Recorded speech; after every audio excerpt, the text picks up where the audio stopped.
The auctioneer's call echoed through Ash Hollow Square, a rhythmic chant of doom. Going once, going twice. Ada Whitlow shoved through the hostile crowd, her shoulder bumping against the stiff wool of men who refused to meet her eyes. The raw February wind tore at her shawl, whipping strands of auburn hair across her face. But she didn't feel the cold. A fire burned in her gut, hot and desperate. "This is illegal," she shouted, her voice thin against the auctioneer's booming baritone.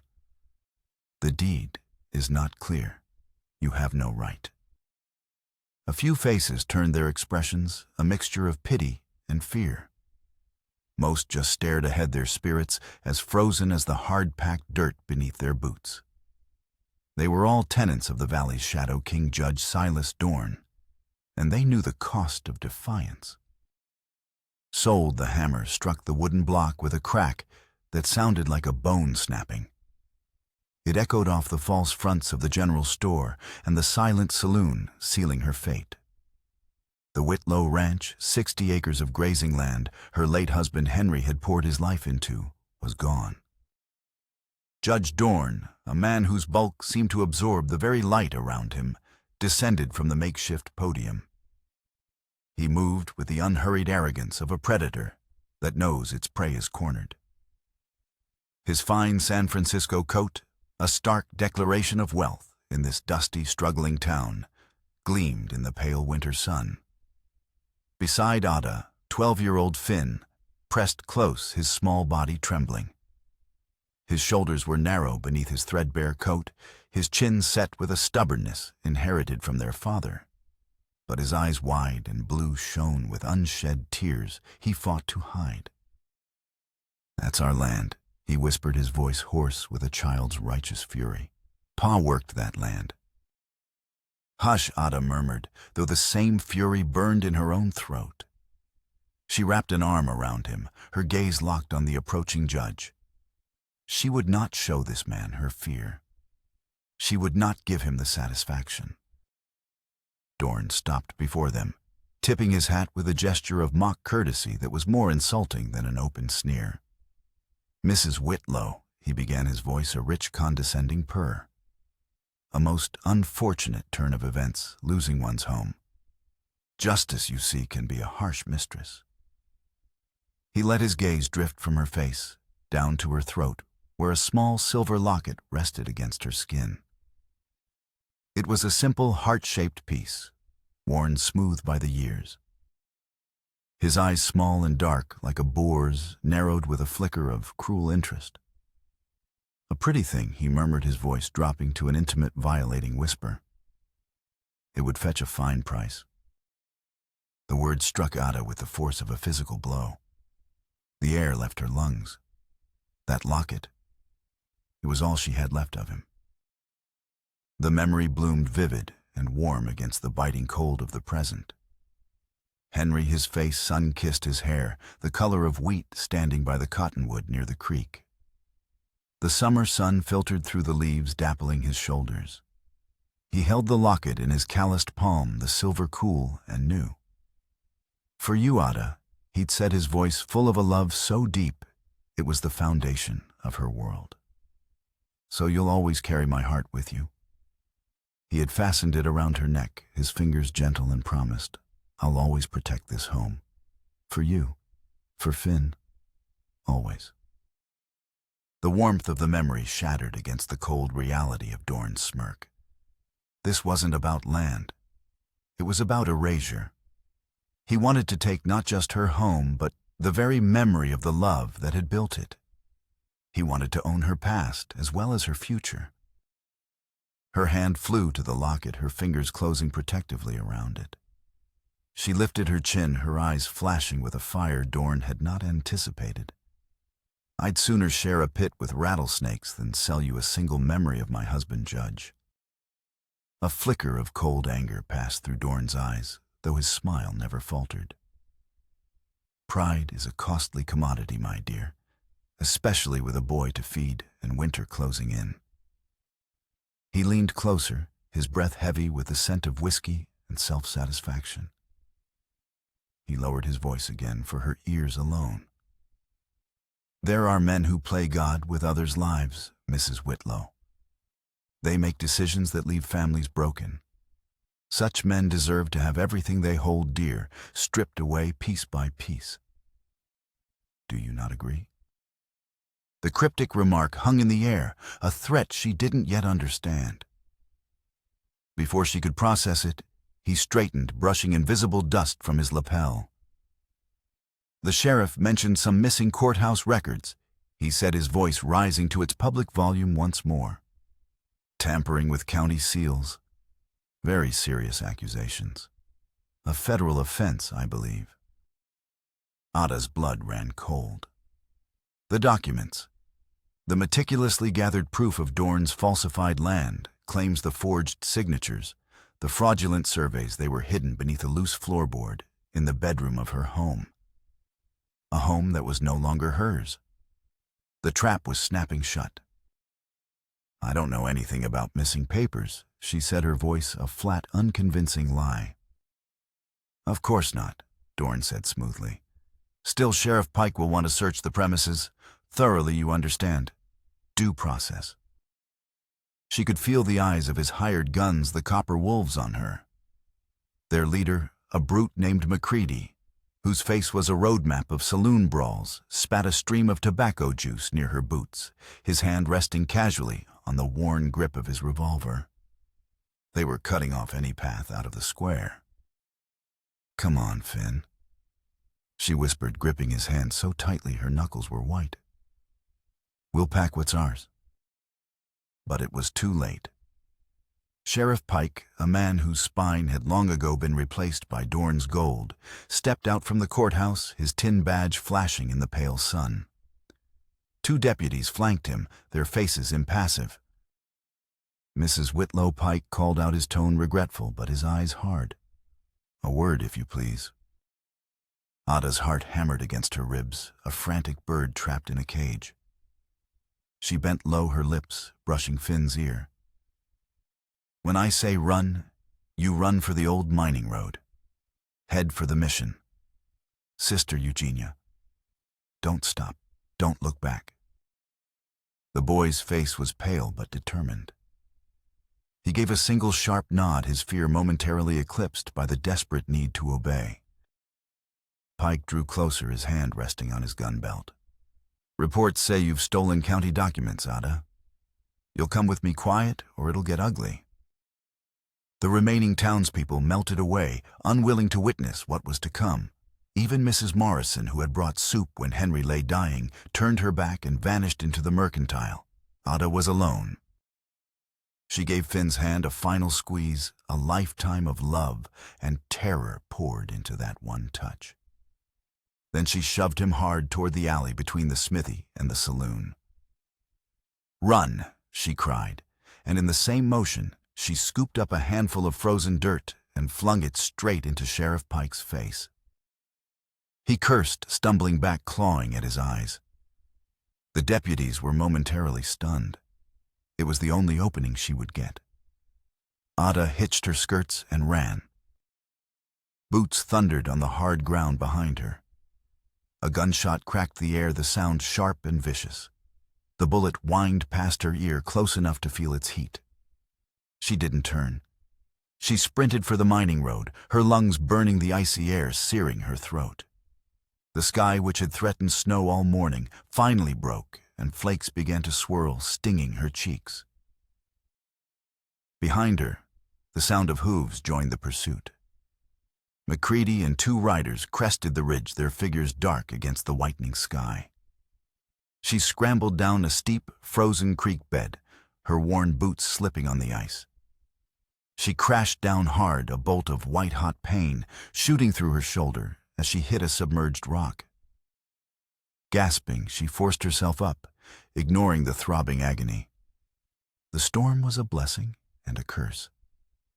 The swirling snow hit her, but it also promised death if she didn't find shelter soon. Her vision blurred. Her gloved hands, numb with cold, scrabbled against the snow-covered ground until they found it, a carved post nearly buried. The trapper's mark Henry had once shown her, a secret signpost in the wilderness. She crawled toward the shadow. It pointed to half-blind in the blizzard. A dark shape resolved itself against a cluster of boulders, a trapper's lean-to barely more than a pile of rocks and branches. She shoved her way inside, collapsing onto the frozen earth, gasping for breath, half frozen and bleeding. And stopped. "Don't move," a voice said from the shadows. A tall man stepped forward, a long rifle held steady in his hands, leveled at her heart. His hair was long and dark, his beard thick with frost. But it was his eyes that held her. They were the color of a winter sky before a storm, and they were colder than the blizzard howling outside.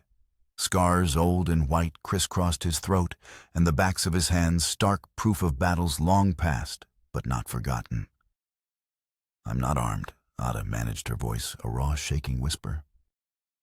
The man's gaze flickered from her face to the entrance of the lean-to, listening to the wind and the faint, muffled shouts of her pursuers. He lowered the rifle just slightly. "How many after you?" He asked, his voice a low rumble like rocks grinding together. "3," she stammered. "Maybe more. My brother, he's out there. He's only 12. The man considered this for a long moment. "He's smart." "Yes." "Then he'll find shelter." His cold eyes settled on her shoulder, where dark blood was already seeping through the thick wool of her coat. He stepped closer, his movements economical and sure without a wasted motion. "You're hurt." He pulled aside the torn fabric of her coat with a surprising gentleness. Up close, the scars on his face were clearer, one pulling at the corner of his mouth in a permanent grim line. This was a man carved by violence, shaped by hardship. "Caleb Hart," he said at last, his voice devoid of pleasantry. It was a statement of fact, nothing more. "And you're Ada Whitlow. I've seen you in town. Widow off the Whitlow place." He paused. "Least you were." "You watched the auction," she whispered, shame and anger warring within her. "I watch everything," he said simply. Outside, a voice shouted closer now. McCready's guttural growl rose above the howl of the storm. "Spread out. She can't have gone far." "They'll find me," Ada whispered, a fresh wave of panic rising. Caleb Hart looked from her to the rifle in his hands, and then back to her. A flicker of something unreadable passed through his gray eyes. "Let them try," he answered, his voice as calm as stone. He pressed a clean embroidered handkerchief into her hand for the bleeding. "Stay down." Then he slipped back out into the swirling white chaos of the storm, becoming a shadow among shadows. Ada pressed the cloth to her wound, her heart hammering a frantic rhythm against her ribs. She could hear her own ragged breath, the shriek of the blizzard, and the muffled voices of the men hunting her. And for the first time since the hammer fell in Ash Hollow, a fragile, dangerous spark of hope flickered to life in the darkness. The storm howled through the high mountain passes like a living thing, a beast of wind and ice that threw snow sideways and swallowed all sound. Ada crouched inside the lean-to, the world reduced to the throbbing in her shoulder and the frantic beat of her own heart. Each thud in her ears was a drum counting down the seconds, until McCready's men tore back the flap and found her, time stretched thin and taut like a wire about to snap. After an eternity, the deerskin flap pushed open. Caleb slipped back inside, silent as the snow that dusted his coat. He was alone. He slung his rifle low, and his gray eyes scanned her, quickly assessing her condition before moving to the small fire pit in the center of the shelter. "They're gone," he said. The two words were a simple statement, but they released a tension in Ada she hadn't known she was holding. She sagged in relief, a tremor running through her exhausted body. "How?" she whispered. "They know better than to fight the mountain in a storm like this," he set his back to her as he knelt and struck flint against steel. Sparks flew, catching on the tinder he'd prepared. "They'll circle back when the weather clears. They're hunters." They'll wait. Soon, a small hungry flame crackled to life, casting dancing shadows against the rough rock walls. The warmth spread slowly, a fragile shield against the world's cold, and it was enough to stop the worst of her shaking. Ada watched him in the flickering light. His scars told a story she couldn't read, a history of pain written on his skin. But his hands, steady and sure as he fed small twigs to the fire, were not cruel hands. "Why did you help me?" She asked the question soft in the small space. Caleb didn't look up from his task. His focus was entirely on the growing flame. "Because you're not the first widow Dorn has tried to break," he said, his voice a low rumble. He added a larger piece of wood which hissed and caught. "And because I've got my own reasons for wanting to see that man fall."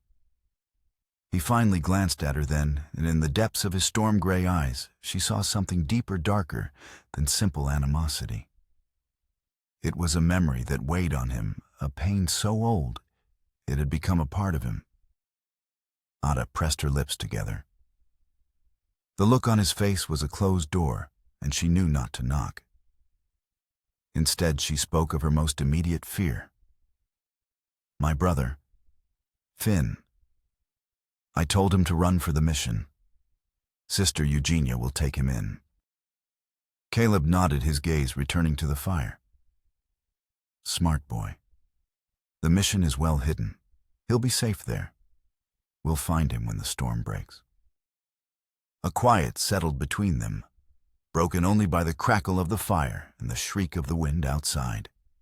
Ada tried not to think of Macready's men waiting for the sun, tried not to picture Finn small and alone in the vast, unforgiving cold. She forced her breathing to slow, focusing on the simple, honest heat of the fire, the way the flames painted Caleb's stoic profile in gold and black.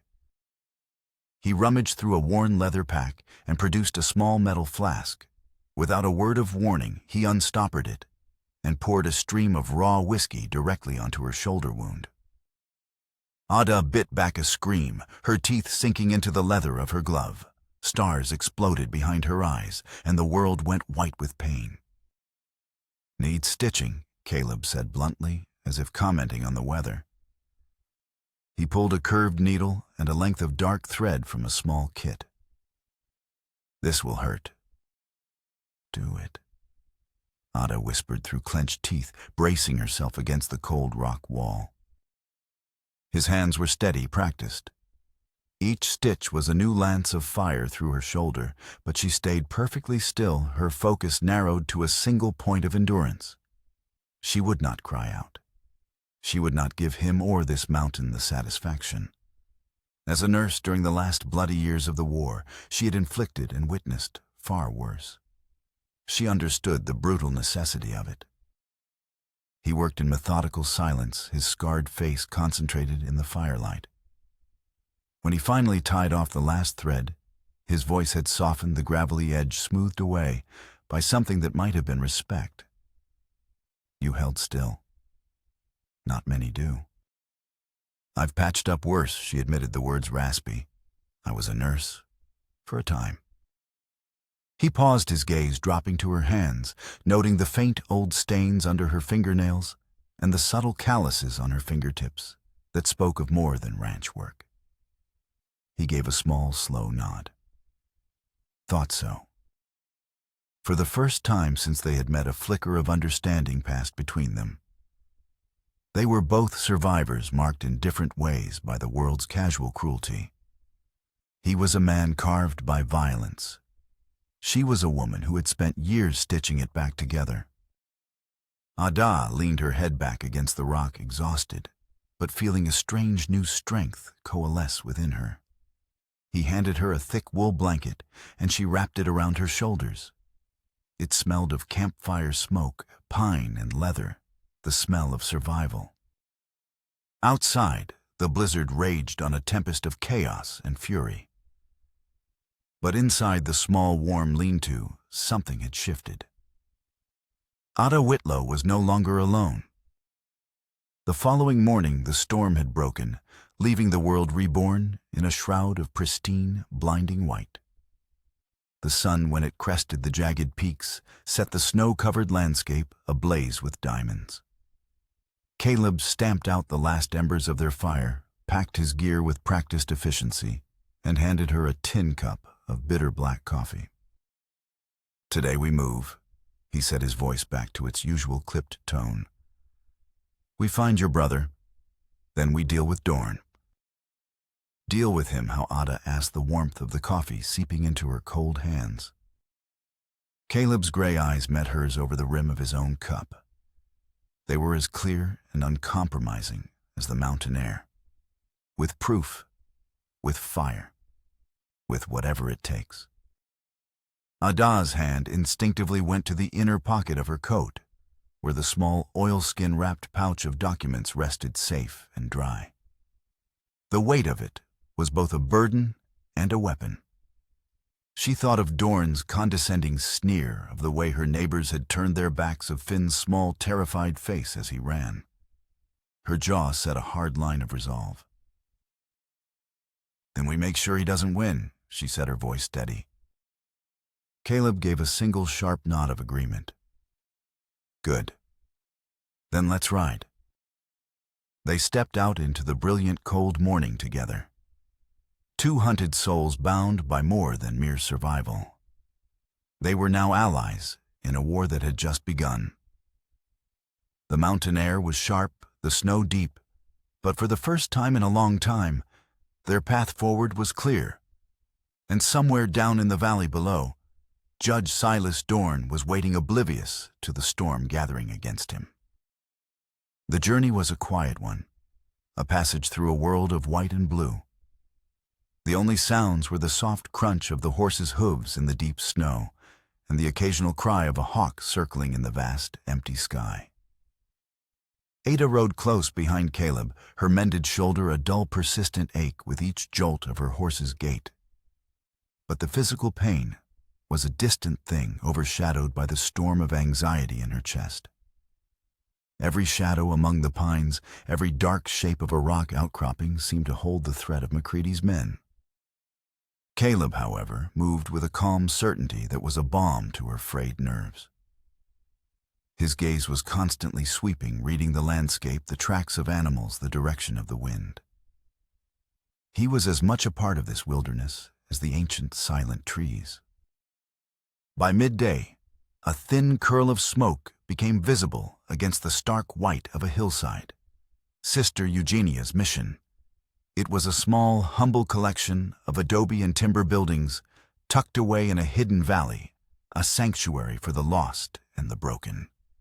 The little bell above the chapel doorway tinkled softly in the cold wind, a sound of gentle welcome. Finn burst from the main building before Ada had even dismounted. Ada. His face was flushed from the warmth of the mission's hearth, his hair wild, but he was safe. He threw himself at her, his arms wrapping around her waist with a desperate strength. Ada slid from the saddle, nearly collapsing, as she pulled him into a fierce embrace, burying her face in his hair. The solid, real feel of him in her arms was the first true peace she had known in days. "I knew you'd come." Finn mumbled against her coat, his voice thick with emotion. "I promised I would," she said, holding him tight, memorizing the feeling. Caleb stood a little apart, his rifle still held loosely in one hand, his gaze scanning the tree line. Even here in this place of peace, his gray eyes never rested. Inside the mission was a haven of warmth and the smell of stew and wood smoke. Sister Eugenia, a woman whose face was a roadmap of kindness and compassion, clucked over Ada's wound, her gentle hands cleaning and redressing it with practiced skill. An old crow warrior named Running Bear sat by the fire, his weathered face impassive, his dark eyes thoughtful as he watched them. He was a frequent visitor, a bridge between the worlds of his people and the mission. Dorn's men search everywhere. Running Bear said, his English careful and deliberate.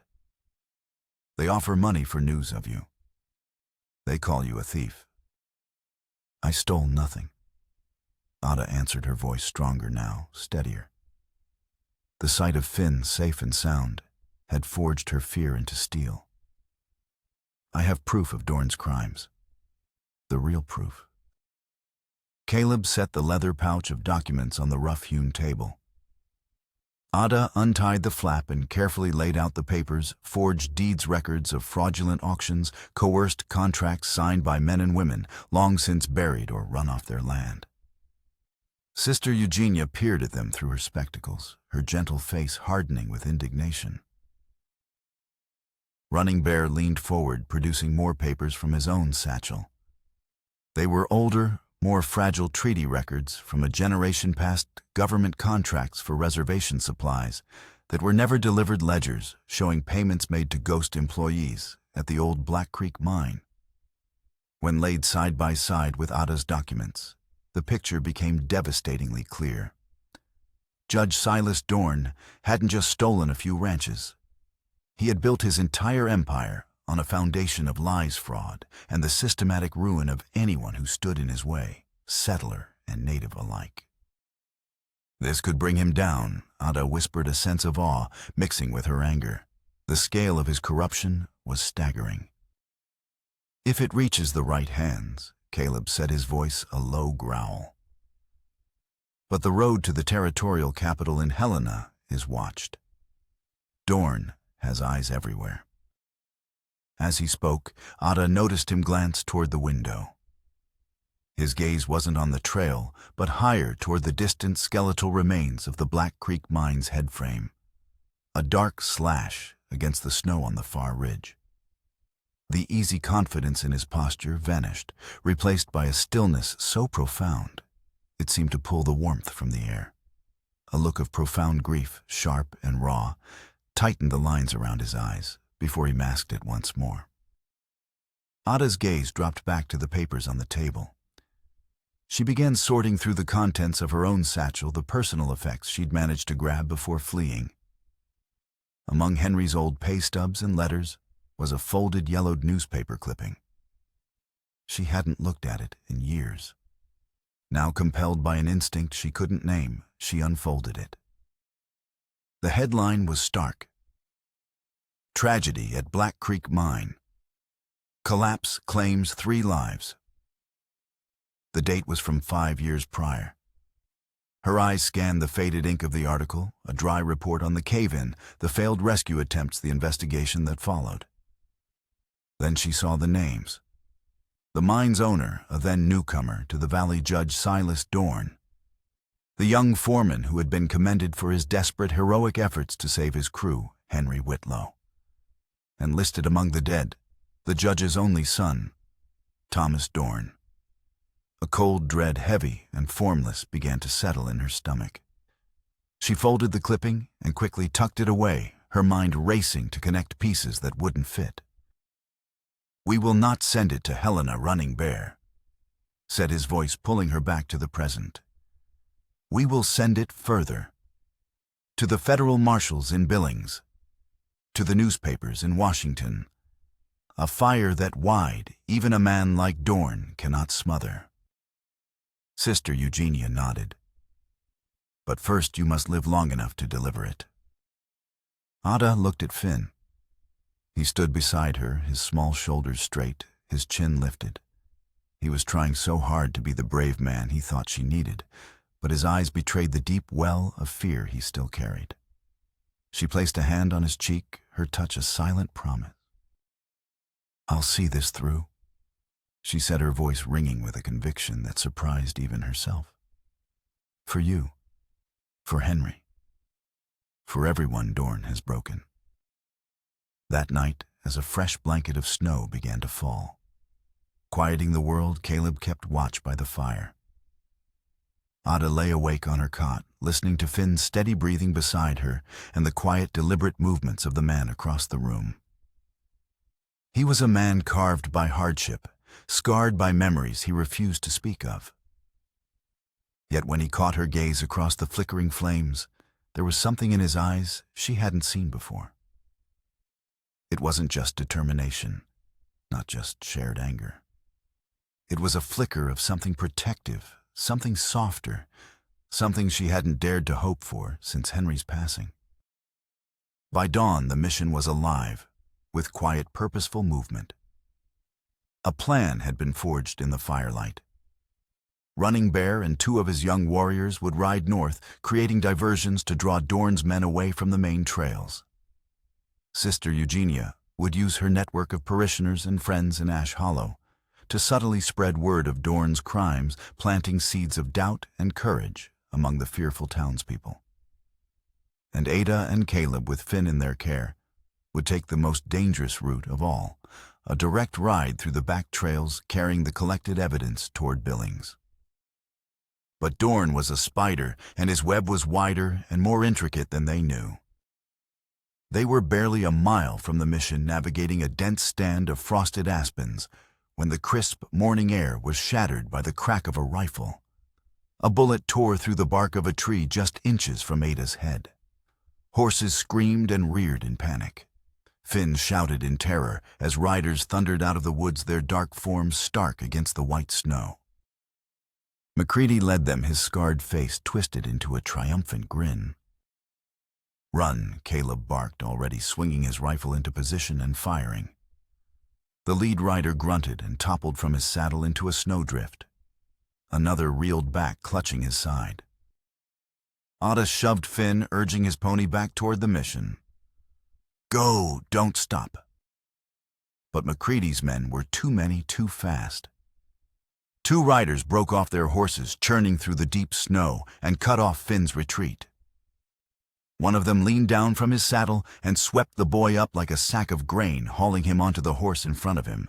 Finn's terrified cry tore through the air, a sound that ripped Ada's world apart. "Finn!" she screamed.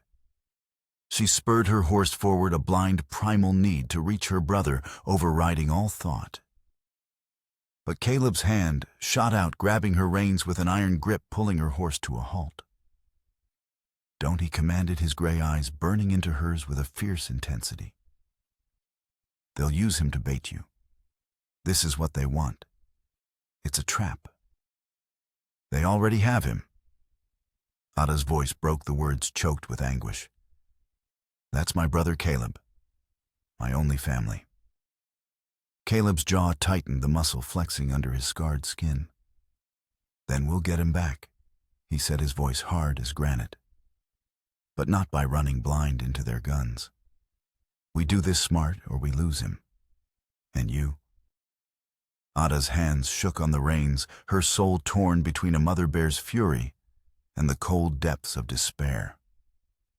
But as she met Caleb's gaze, steady as a rock in a raging river, she forced herself to breathe, to think. The wild panic receded, replaced by an icy calm. "Then tell me how," she whispered, her voice raw. "We make a stand," he said, his eyes never leaving hers. "Not for land anymore, not just for your brother. We make a stand for every soul Dorne has crushed. This ends now." "It ends here?" Ada asked, looking back toward the distant plume of smoke that marked Ash Hollow. The town that had turned its back on her. The town that Dorne ruled with an iron fist of lies and fear. "No," she said, her voice hardening the whisper, turning into something solid and unyielding.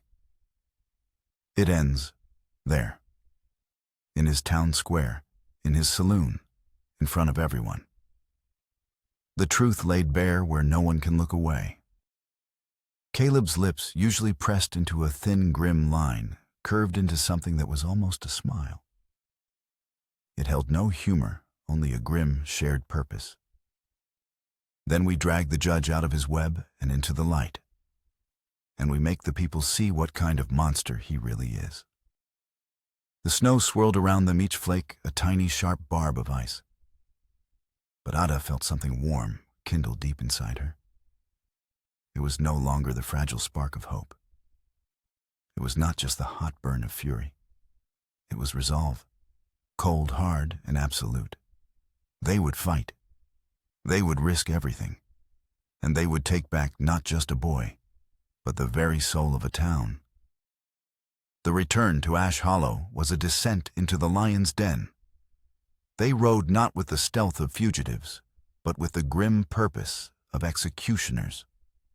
Caleb had sent one of Running Bear's young braves ahead, a silent messenger carrying a single cryptic note to a handful of men in town, men whose families had been ruined by Dorn men who had nothing left to lose.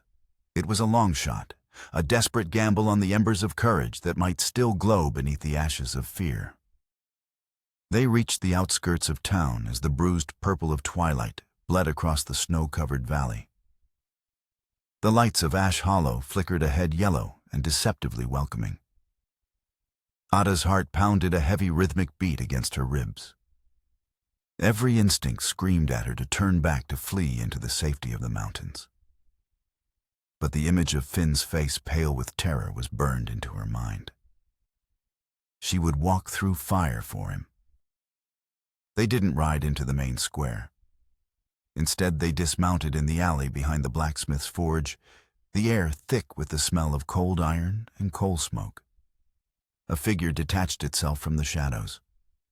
It was Old Man Hemlock, the smithy, a giant of a man whose shoulders were stooped not just by age, but by the grief of losing his farm to one of Dorn's legal traps. In his massive hands, he held a double-barreled shotgun.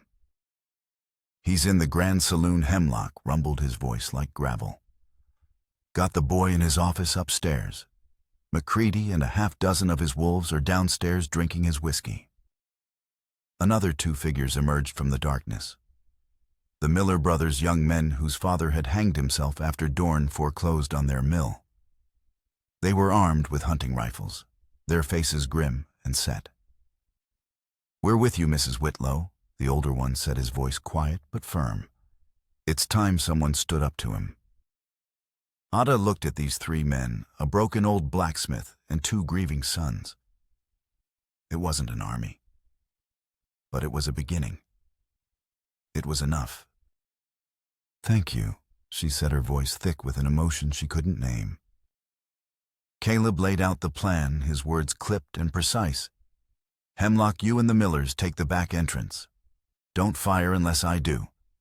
Create a distraction. Keep McCready's men occupied. Ada and I go in the front. This is about the judge. We settle it with him." The men nodded, their faces grim masks in the deepening gloom. Ada took a deep breath, the cold air burning her lungs. She could feel the weight of the oilskin pouch inside her coat, the paper and ink that held the truth. It felt as heavy as a tombstone. She and Caleb walked out of the alley and onto the main street. The boardwalks were mostly empty, the townspeople shuddered in their homes against the cold and the fear that perpetually hung over their town. The Grand Saloon was an island of loud, raucous light in the darkness. Laughter and the tinny sound of a piano spilled out into the street. They stopped at the saloon's swinging doors. Through the grimy windows, Ada could see the copper wolves lounging at the bar, their holsters heavy, their faces flushed with drink. McCready was at a corner table, a bottle at his elbow, laughing at some crude joke. Caleb turned to her, his gray eyes searching her face in the lantern light. "Are you ready?" She met his gaze, drawing strength from its unyielding steadiness. She thought of Henry's promise, of Finn's capture, of Dorn's cruel words about her locket. The fear was still there, a cold knot in her stomach, but the resolve was stronger. "I am," she said. Together they pushed through the swinging doors and stepped into the smoky, whiskey-soaked air of the saloon. The music stuttered and died. The laughter choked off. Every head in the room turned toward them. The sudden, absolute silence was deafening. It was broken only by the loud, steady ticking of a grandfather clock in the corner, each tick a hammer blow marking the passage of their last few moments of peace. Outside, a cold rain began to fall, lashing against the windows, streaking the glass like tears. The dim, smoky lantern light cast long, menacing shadows that writhed and danced on the walls. McCready slowly pushed his chair back, the sound of wood scraping on the floor unnaturally loud. His hand drifted down, coming to rest on the butt of his pistol.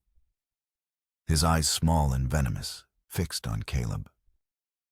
"Heart," he sneered. "And the little widow. You've got a hell of a nerve coming back here."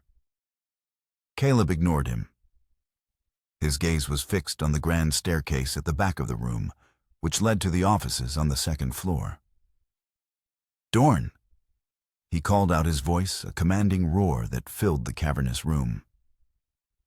"We're here to collect what you've stolen." Footsteps sounded on the landing above. Judge Silas Dorn appeared at the top of the stairs, a glass of brandy in one hand. He was not alone. His other hand was clamped firmly on Finn's shoulder. Her brother's face was chalk white, his eyes wide with terror fixed on Ada. "Mrs. Whitlow Dorn," said, his voice oozing false courtesy. "How bold of you to return. And you've brought Mr. Hart with you. It seems you found yourself a protector." He took a slow sip of his brandy, savoring the moment. "But as you can see, I have a guest of my own." He tightened his grip, and Finn flinched. Ada's breath caught in her throat. The sight of her brother, so small and helpless in that monster's grasp, sent a wave of pure, unadulterated hatred through her. "Let him go," Dorn Ada said, her voice shaking but clear.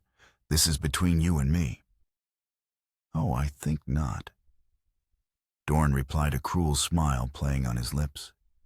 He started down the stairs, pushing Finn ahead of him. "This is about justice, and justice requires a price." He reached the bottom of the stairs and propelled Finn into the center of the room. "I believe you have something that belongs to the county, Mrs. Whitlow. Some documents."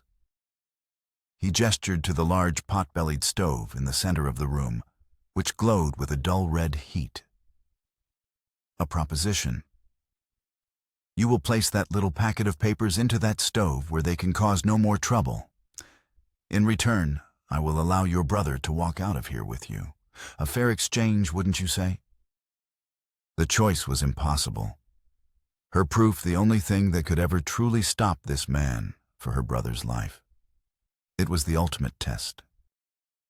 "Burn the papers," Mrs. Whitlow Dorn urged, his voice silky smooth. "Or you can expose me and watch your brother die right here on this floor. What will it be, your righteous crusade or your family?" The townspeople who had been drinking at the bar pressed themselves against the walls, their faces pale, caught between the two immovable forces.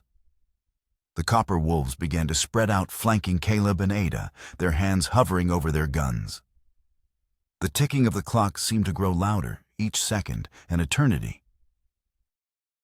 Ada's hand went to the pouch inside her coat. She could feel the sharp edges of the folded paper through the fabric. Everything she had fought for, everything Henry had died for, was in that pouch. But staring at Finn's terrified face, she knew there was no choice at all. Slowly, her shoulders slumping in defeat, she began to pull the pouch from her coat. Dorn's smile widened in triumph. "A wise decision, my dear." But as her hand cleared her coat, it wasn't just the oilskin pouch she held. In the same motion, she drew the small .32 caliber revolver Henry had taught her to use, a gun she had tucked into her waistband before entering. It was small, but at this range, it was deadly. Simultaneously, the saloon's back door burst open. Now Hemlock roared. The blast from his shotgun was apocalyptic in the enclosed space, blowing a card table to splinters and sending McCready's men diving for cover. The Miller brothers opened fire from the doorway, their rifle shots cracking through the room. The standoff had ended. The gunfight had begun. Chaos erupted. Caleb was already moving his own revolver, appearing in his hand, as if by magic. He fired twice the shots, deafeningly loud. Two of the copper wolves crumpled to the floor. Ada, ignoring the screaming and the gunfire, kept her small revolver aimed squarely at Judge Dorn.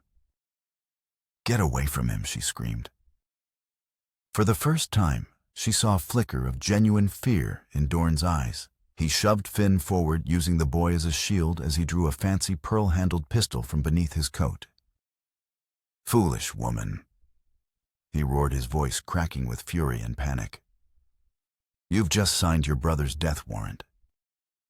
He leveled his pistol over Finn's shoulder, aiming at Ada. In that split second, as time seemed to slow to a crawl, Ada knew she couldn't shoot without hitting her brother. She was frozen.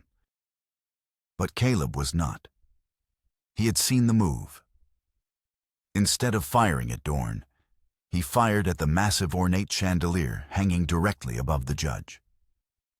The bullet struck the chain with a high-pitched ping. The heavy iron and glass fixture, weakened by years of rust, groaned and then tore free from the ceiling.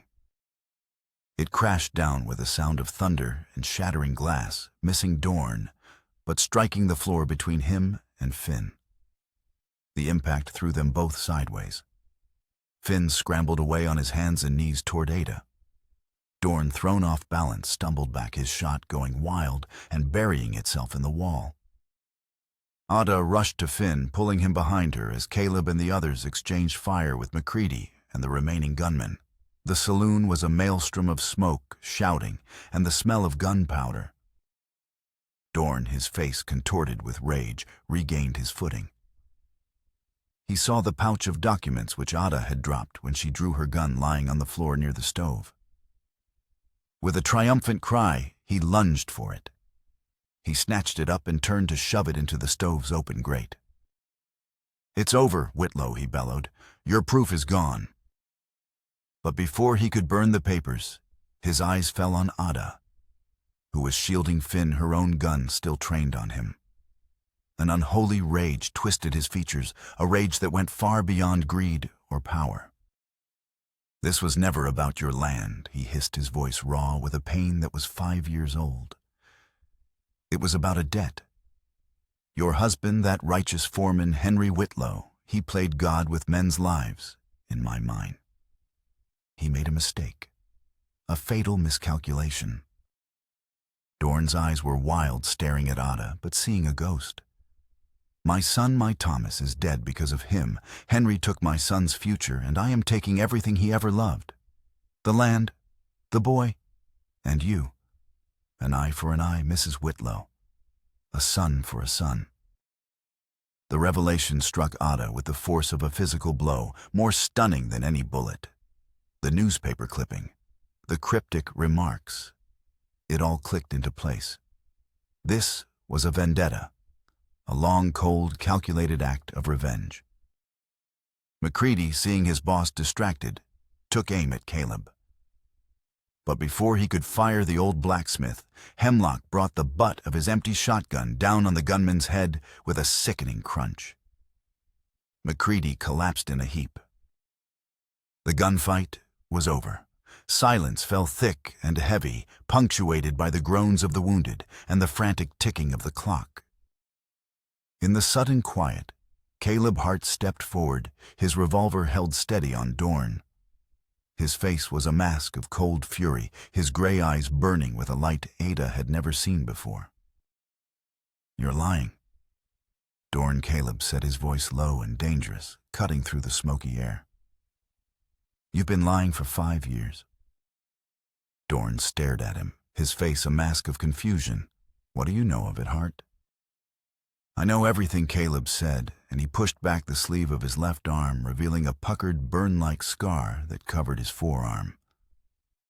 "I was there. I was a young miner in Henry's crew that day. I was one of the men he pulled from the rubble before he collapsed." He took another step closer, his voice dropping to a near whisper. Yet every person in the silent saloon heard every word. "Thomas didn't die because of Henry's mistake. He died because you, Judge Dorn, the mine owner, decided to save a few dollars by using faulty, unseasoned timber supports for the new tunnel. Henry argued with you. He told you they wouldn't hold. I heard him myself. He begged you not to send us in." Caleb's gaze was like a physical weight pressing down on Dorn. "But you wouldn't listen. You threatened to fire the whole crew if they didn't work. When the tunnel collapsed, Henry went back in. He saved me and two others. He tried to get to your son, but it was too late. The second cave-in buried him. The man you blame for your son's death died trying to save him from your greed. The final truth hung in the air, monstrous and undeniable. Dorn was responsible for his own son's death. He had spent 5 years destroying the memory of a hero to hide his own unforgivable sin. Dorn's face crumpled. The arrogant mask shattered, revealing the pathetic, guilt-ridden man beneath. He stared at Caleb, then at Ada, his mind finally breaking under the weight of his own lies. He raised his pistol, but his hand trembled violently. It wasn't clear if he meant to shoot them or himself. Before he could decide, the saloon doors swung open. Sheriff Pike stood there, his face ashen. Behind him were a dozen townspeople drawn by the gunfire, their faces a mixture of fear and a dawning, terrible understanding. For the first time, Pike didn't look at Dorn for orders. He looked at the evidence of the gunfight, at Finn safe with his sister, at Caleb Hart's accusing stare, and at the utterly broken judge. Making a decision for the first time in years, Pike drew his own revolver. Silas Dorn, he said, his voice unsteady but clear. "You're under arrest." Dorn let out a strangled, inhuman cry of despair and rage. He turned his pistol not on his accusers, but on the symbol of his guilt. He fired one last shot straight at Caleb Hart. The falling action in the saloon was swift and decisive. In the moment Dorn turned his pistol, Caleb did not flinch. It was Ada who moved. With a cry, she shoved Caleb aside, the instincts of a protector, of a nurse who preserves life overriding all else. The bullet meant for Caleb tore through the fleshy part of her left arm, a searing line of fire. She cried out, stumbling back against a table, but she remained on her feet. That single selfless act seemed to break the spell of fear that had held Ash Hollow captive. Before Dorn could fire again, old Hemlock the blacksmith lunged forward with a roar, his massive hands closing around the judge's wrist, forcing the gun upward. The Miller brothers were right behind him. The fight was brutally short. Disarmed and overwhelmed, Judge Dorn was slammed against the bar, his reign of terror ending not with a bang, but with the pathetic, wheezing gasps of a cornered coward. Sheriff Pike, his face a mask of grim duty, snapped handcuffs onto Dorn's wrists. The metallic click echoed in the sudden silence, a sound of finality. The townspeople who had watched from the doorway surged into the room. They didn't look at Dorn. Their eyes were on Ada, who was clutching her bleeding arm, with Finn holding onto her, his face buried in her side. They surrounded her, not with suspicion or fear, but with a quiet, profound wave of support. Mrs. Morrison, the woman who had turned away in the square, was the first to reach her, her hands fluttering with concern. "Oh, child, you're hurt. Let me see." The tyranny was broken. The truth in all its ugly, liberating glory was out. Weeks later, the world had changed. A federal marshal had arrived from Billings, a stern, no-nonsense man who listened to Ada's testimony, studied the mountain of evidence, and methodically began to untangle the web of deceit Dorn had woven around the valley. One by one, the fraudulent claims were nullified. Deeds were restored to their rightful owners. The Northern Pacific Railway's purchase was voided, and the title for the Whitlow Ranch was placed clean and clear back into Ada's hands. Ash Hollow began to breathe again. The perpetual gray cloud of fear that had hung over the town lifted, replaced by the tentative, hopeful light of a new season. People started talking to their neighbors again. The Miller brothers, using a loan organized by the newly formed town council, began rebuilding their father's mill. Hemlock's forge rang with a new, more joyful purpose. Ada Whitlow was no longer the outcast widow. She was the woman who had faced the monster and won. She was the leader who had given them back their courage. The late spring sun was warm on her back. Ada stood at the top of the small hill overlooking her ranch of the grass of vibrant green dotted with early wildflowers. The cottonwood by the creek was in full leaf. Beside her, Finn, looking taller and more confident than he had just a few months ago, skipped a flat stone across the surface of the water. A quiet footstep approached from behind. It was Caleb. The scars on his face seemed less harsh in the warm light, and the perpetual storm in his gray eyes had calmed, leaving a quiet depth like a forest pool after the rain. He had stayed helping her and Finn rebuild his quiet competence, a steadying presence. His family's claim stolen by Dorn years ago had also been restored a small plot of land that bordered hers. He stopped beside her, and for a long moment they stood in comfortable silence, looking out over the valley that was theirs again. It was a land of harsh beauty and hard-won peace. Ada's hand went to her throat, her fingers tracing the empty space where the locket had always been. The chain had broken during the saloon fight, the locket lost in the chaos. For a time, its absence had felt like another loss, another piece of Henry torn away. But now she understood differently. She reached into her pocket and pulled out the small, heart-shaped piece of silver, which Finn had found wedged between two floorboards during the cleanup. It was dented and scratched, but it was whole. She walked the few steps to Henry's grave, a simple wooden cross on the hillside, and knelt in the soft grass. Gently, she placed the silver locket on the weathered wood of the headstone. It was not an act of abandonment, but of peace, a gesture of letting go of the sorrow that had clung to his memory, while honoring the love that would always remain. She was no longer just Henry's widow, defined by his loss. She was Ada Whitlow, a leader, a survivor, a protector. She stood and turned back to Caleb and Finn. Her brother ran to her, and she pulled him into a one-armed hug. Caleb joined them, placing a tentative, gentle hand on her good shoulder. Together, the three of them stood on the hill, looking out over their reclaimed land and their home. They were not just survivors bound by a shared trauma, but the quiet, hopeful beginning of a new family, looking together toward the wide-open promise of the future.